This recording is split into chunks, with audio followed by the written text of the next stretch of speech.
They're now saying that Chauvin may have used that same type of force on other people. Court TV crime and justice reporter Julia Janae has more.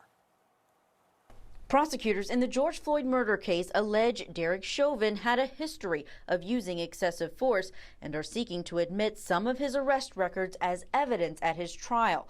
The 19-year police veteran faces second-degree and third-degree murder in the death of Floyd, and he's still behind bars, while his co-defendants, the other officers at the scene, are out on bail.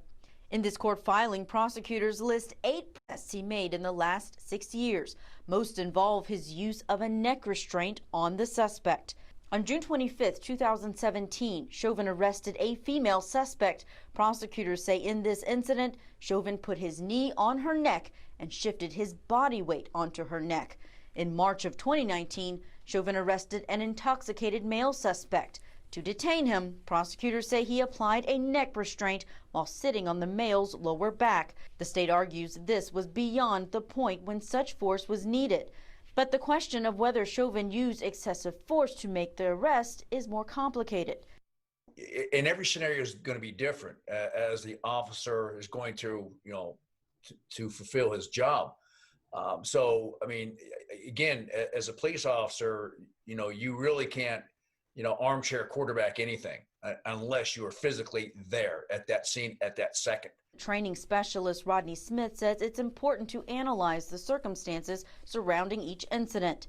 Did the perpetrator have any weapons? How many perpetrators were there? Were there any additional perpetrators in the area that were conspirators and or standby, whatever case may be? So there's, again, it's very vague.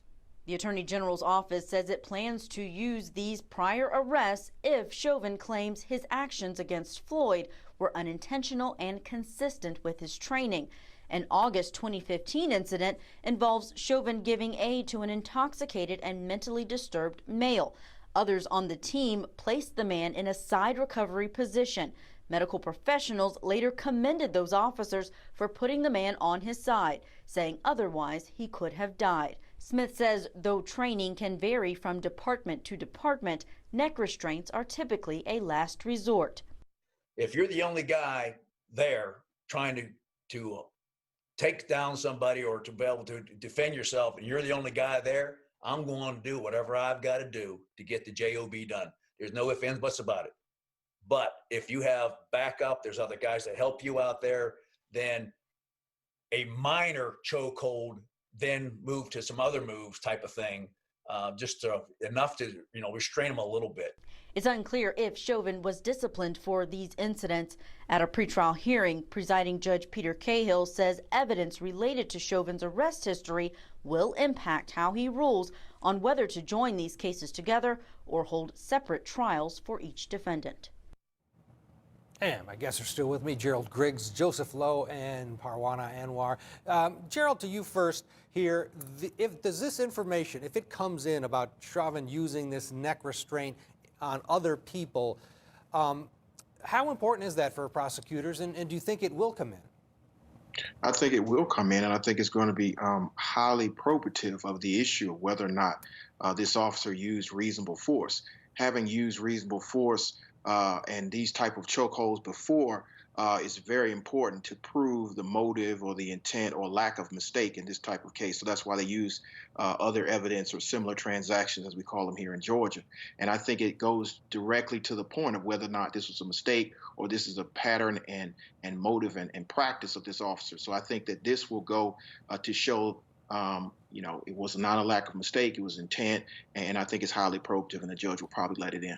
Joseph Lowe, could the defense, though, use this to their advantage and say, hey, this is the way he was trained, and yeah, he used it before. No one else ever died. He wasn't fired from using it before. He was just doing what he always does. Oh, yeah, they're definitely going to say that. They're going to say, look how many times he's used this before, and nobody got hurt. And that way they can say, as a result, the real reason that this gentleman is dead is because of some substances that he has in his system. Trust me, the very first thing that every single police organization and officer does when accused of having done it wrong is to go and try and dirty up the character of the person they did it to. because they realize psychologically that the listener, if you've now said something ugly about the person you did it to, now feels like, oh, well, you can do anything you want to him then because, well, he was high on drugs. And that's exactly, if you remember what happened to some degree in this case, such that the defense had the other prosecutors or original ones removed because they're down there talking to the coroner about what's in the guy's system, which is a no-no. So, yeah, that's exactly how they're going to try and spin it and use it in their defense. Parwana, what do you think of this, and taking into account that, in the training manual there is actually a photo